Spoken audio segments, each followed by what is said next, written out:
Hey, CityCast listeners. It's Friday, and it's also St. Patrick's Day, so I hope wherever you are in the city that you have on some green. I'm here today with CityCast contributor Evan Mintz and producer AK ALMoumen to chat about this week's news. We had a lot going on this week, so sit back, relax, and enjoy this news that you didn't have to sit there and read. It's Friday, March 17th. I'm Carlignon Jones, and here's what Houston's talking about today. Good morning, AK and Evan. How are y'all today? Good morning. I'm doing all right. Doing great. How are you? I'm good. I'm happy it's Friday. So Let's get into some news. Evan, what was your biggest story this week? The biggest story for me this week was reporting about the attempted creation of preservation districts in the city of Houston. But don't be fooled by the name. These things are backdoor zoning and should be opposed. They are antithetical to everything that Houston does well, and we need to put a stop to it right now. Okay, what does this mean? What's going on? So preservation districts are an attempt to allow neighborhoods to regulate how people can build within those boundaries. So things like building height or lot size or parking or fences or basic architectural design or when you can tear down buildings. But all of this is going to be a citywide ordinance just to attempt to get at issues in a few key neighborhoods. The point of it is to try to prevent gentrification, but it won't work because every single place we've seen cities try to put regulations on how you can build, what happens is that people with money come in, buy up housing, and push people out who live there already. And the Chronicle's own reporting on this said that it just won't work, that regulating density or appearance of new housing construction does not make a gentrifying area less desirable, and in fact, it can make it more desirable because of artificial constraints on housing supply. So basically, this is something that's supposed to prevent gentrification, but it's actually going to cause gentrification. Exactly. Just look throughout Third Ward, you see all these big townhouses going up, but you get 6 townhouses on one lot. If you make it so you can't build townhouses, you're just going to get people buying up 6 lots to build their homes.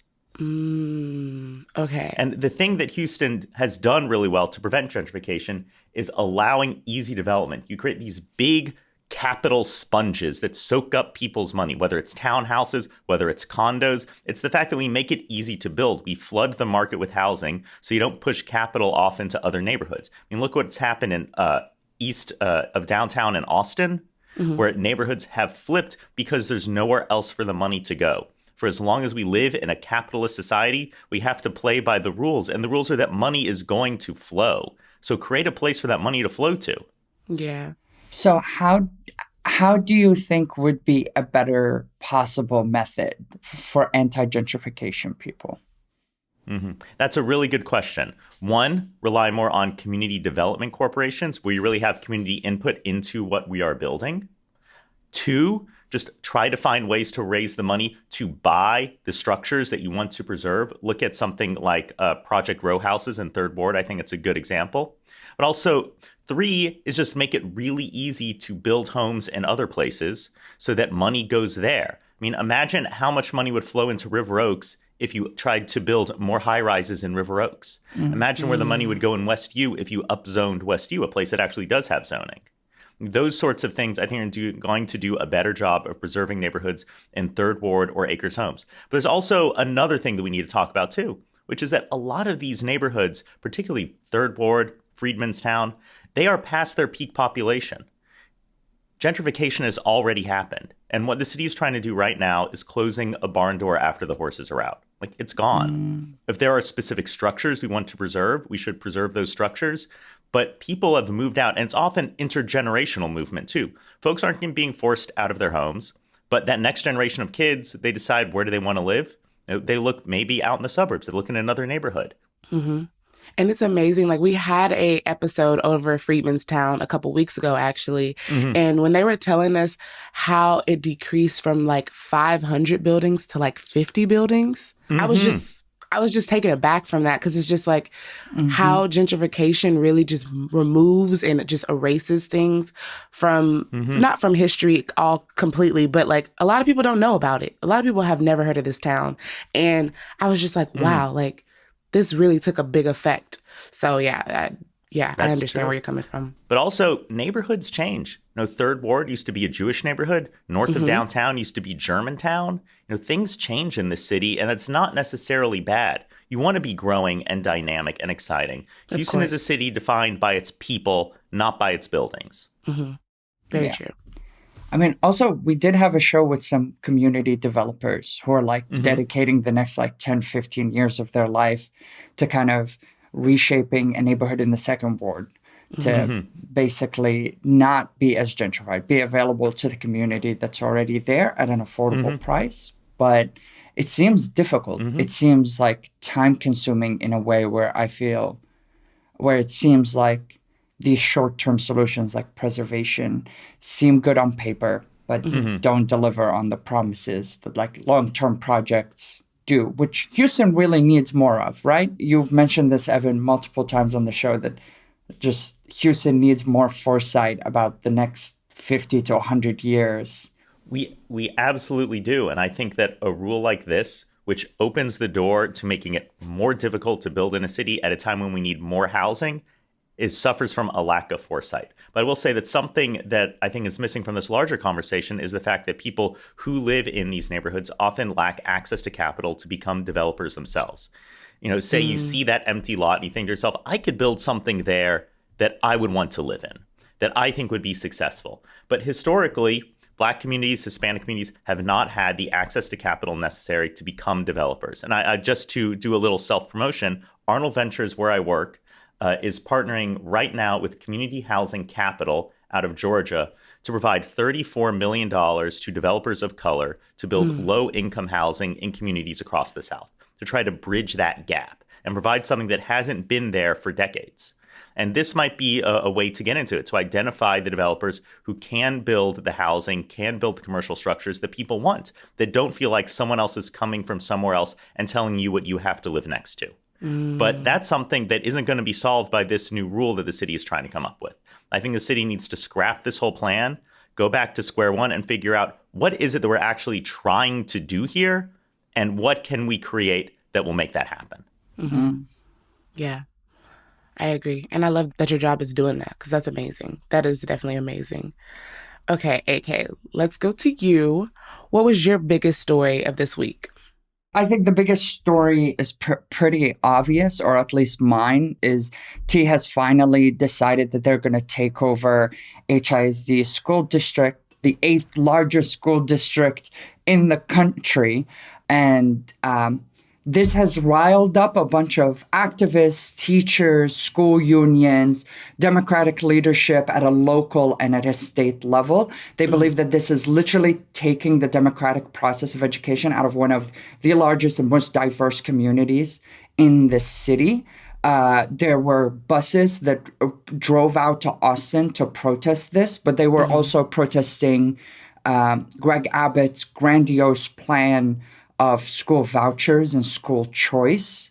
And it seems like this is a part of that cultural war to a certain extent. There's this belief that the school board of trustees that have become, quote unquote, from the right side, quote unquote, too progressive to run these schools are not giving people the options and are also failing our students.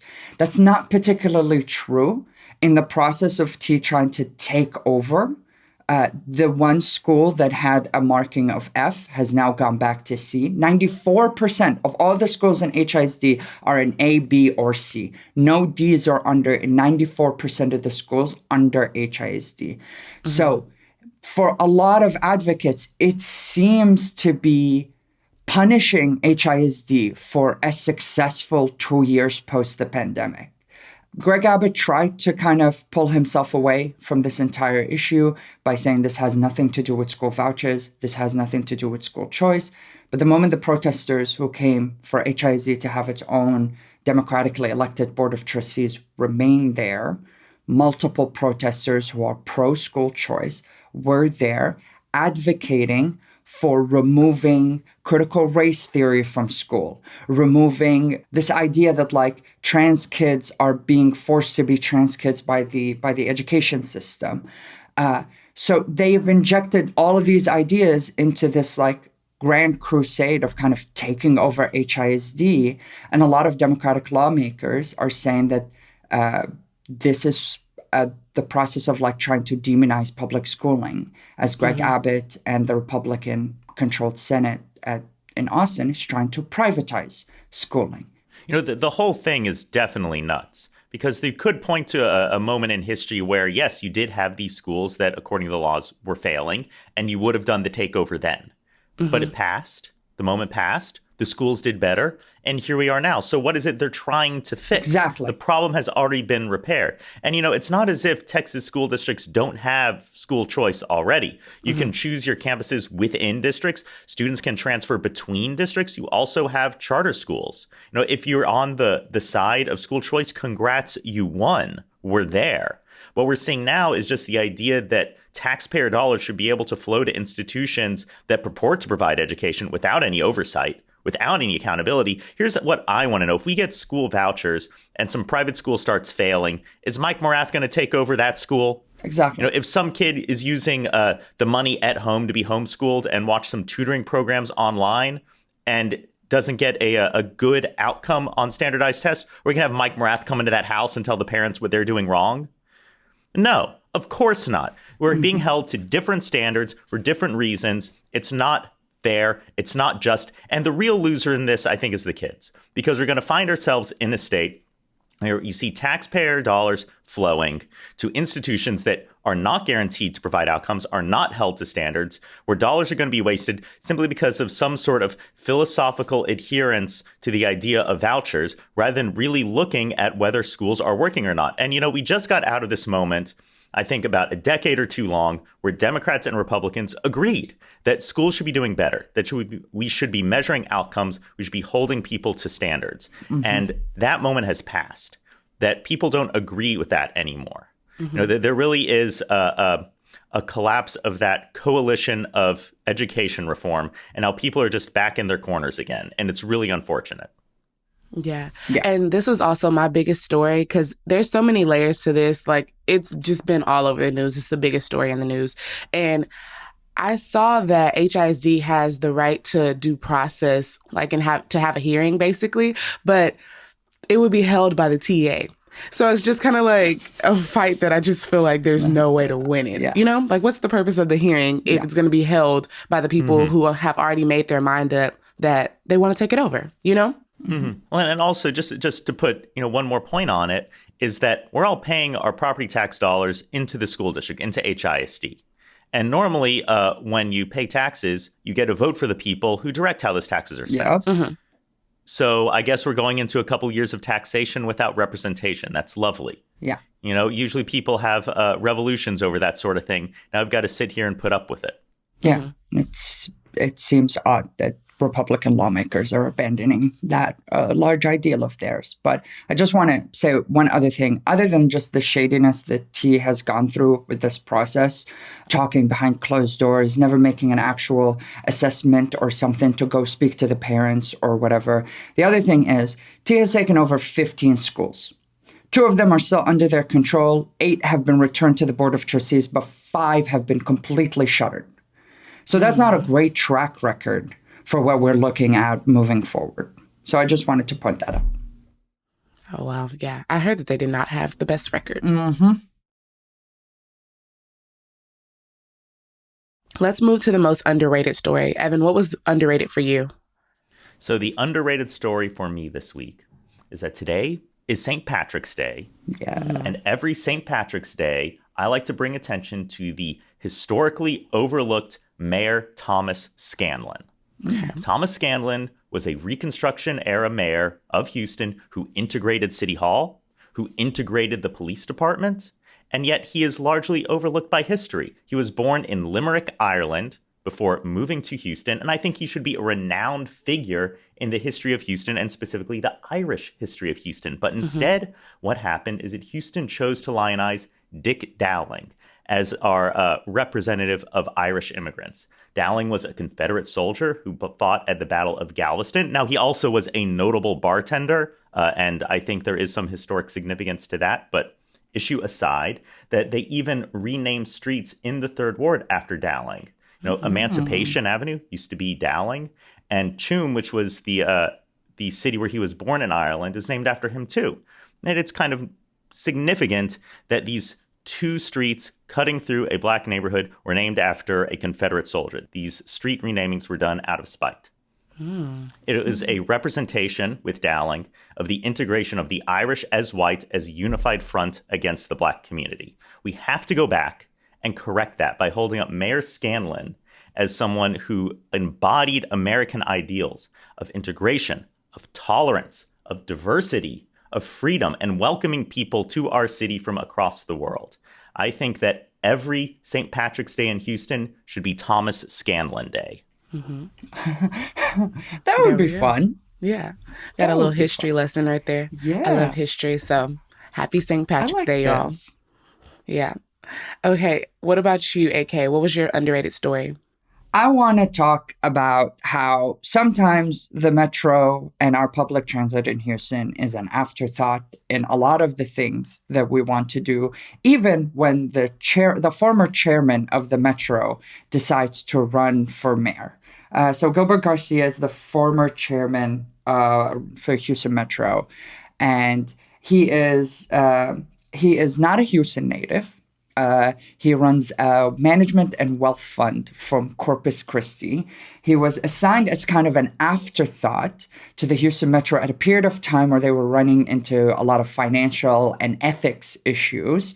And he kind of just used his economics background to kind of reshake and reshuffle and redesign kind of the metro and how it works, which is a very nice thing to do. He still suffered from the same roadblocks of trying to expand public transportation. And now he is running not on the idea that he wants to expand public transit, but that the model that he used to stabilize Metro, which is essentially a toy train system that we have in our city at this point. I'm sorry, Evan. I feel like I upset you, but I feel like it's too small and we should just expand it.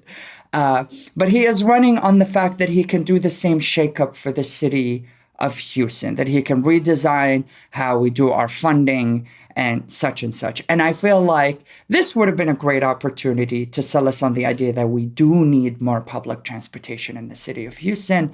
And even the chairman of the metro had it as a back burner in the back of his head. So I just was excited at first when I read the headline, then read more details and kind of was brought back down to earth to be reminded where we still live. Well, let me ask you a question. How often do you take mass transit in Houston?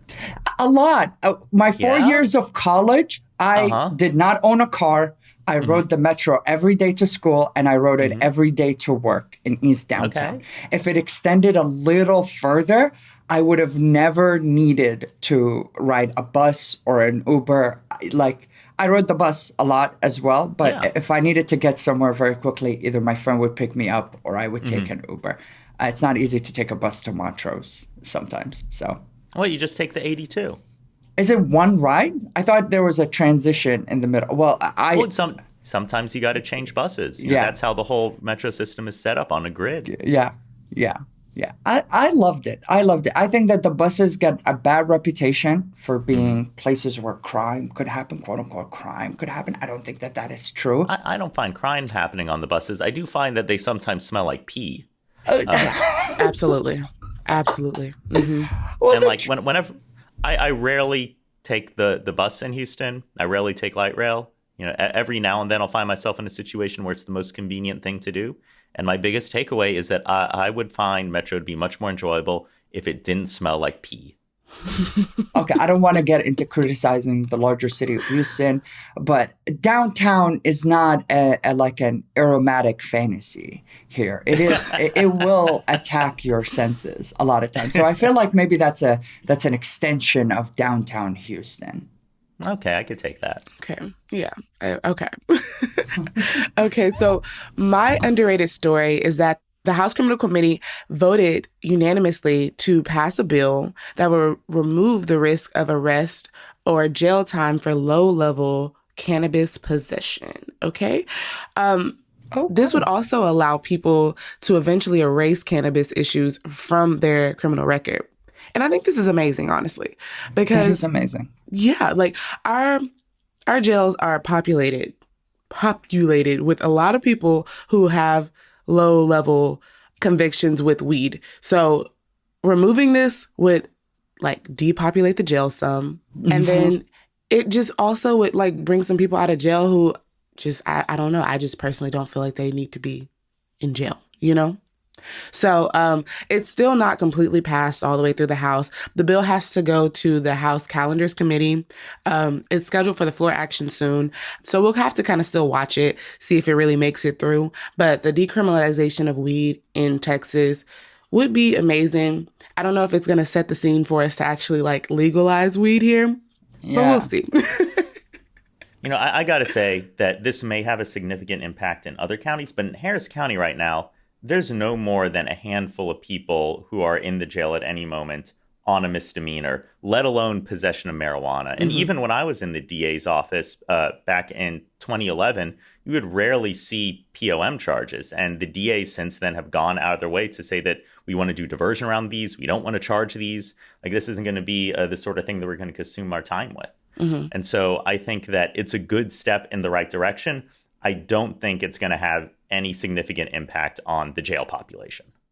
But I do think piggybacking off of Evan's point, I do think that Harris County's decision to kind of understand the futility of these prosecutions or pursuing these as legal charges is really like a pilot program for how we convince the rest of the state to decriminalize this, because it is a waste of resources. No, that's true. Yeah. Yeah. It definitely is. And I think that already under state law, police officers have the discretion to give people a ticket for possession of marijuana for a cite and release. And I think it falls on law enforcement to say that this is how we're going to be treating it from now on. Now, the state could and should come down and change how we deal with this. But there's already a lot of flexibility in the system.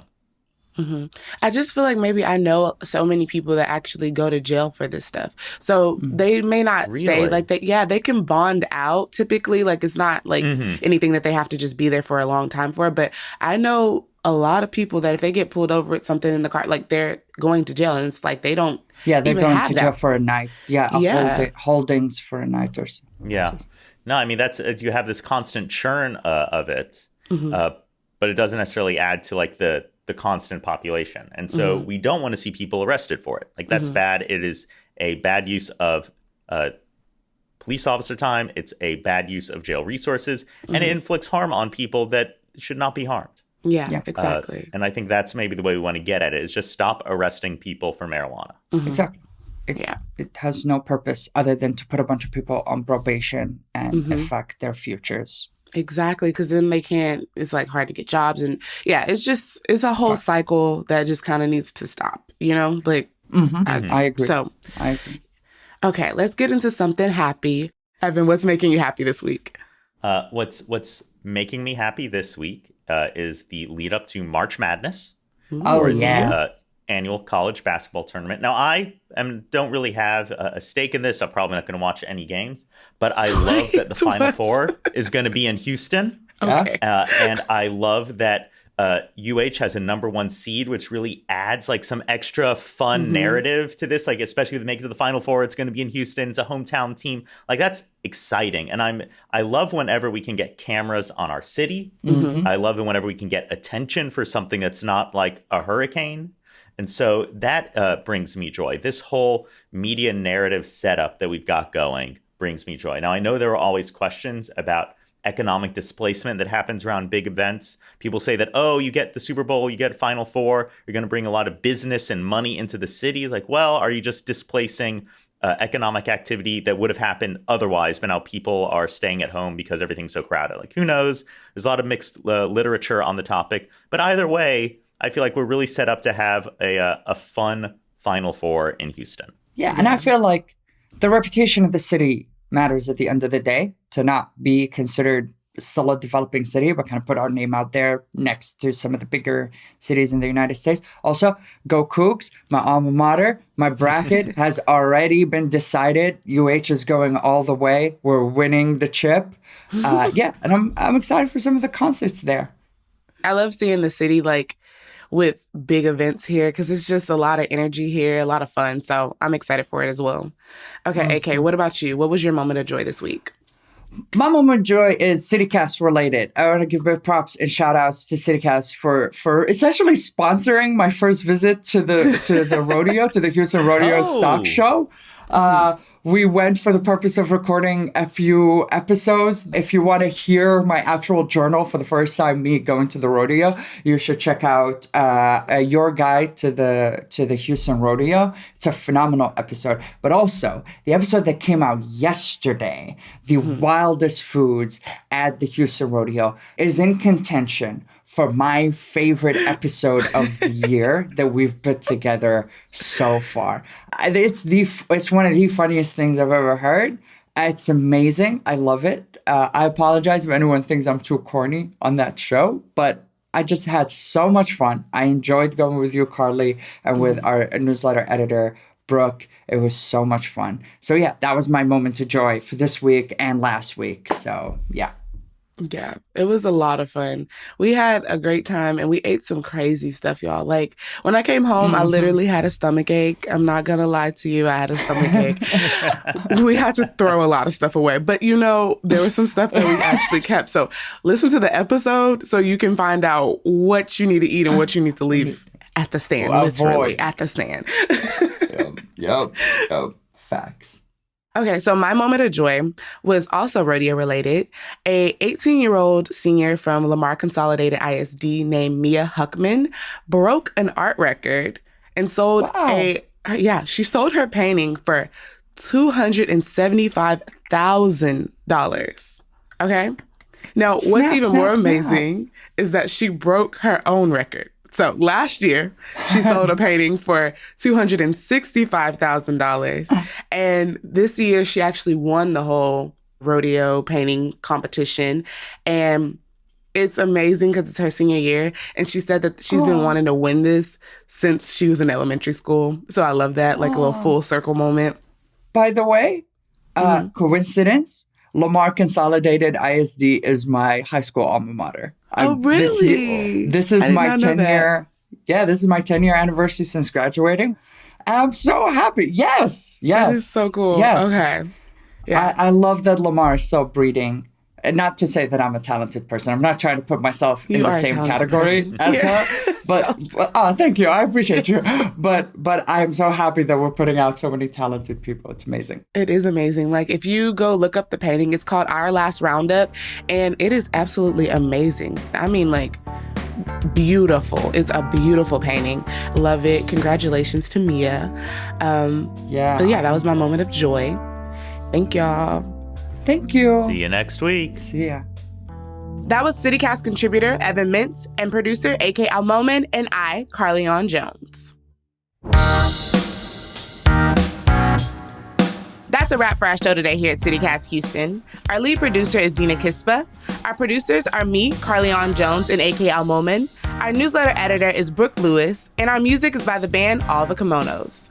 If you haven't yet, make sure that you follow us on social media at CityCast Houston. That's on Twitter and Instagram. We have some great stuff up there, especially the rodeo content. If you want to see some of the crazy things that we ate there visually, that's the spot.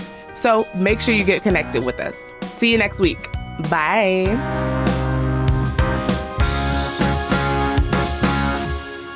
Wait, sorry, this is a painting? It looks so real.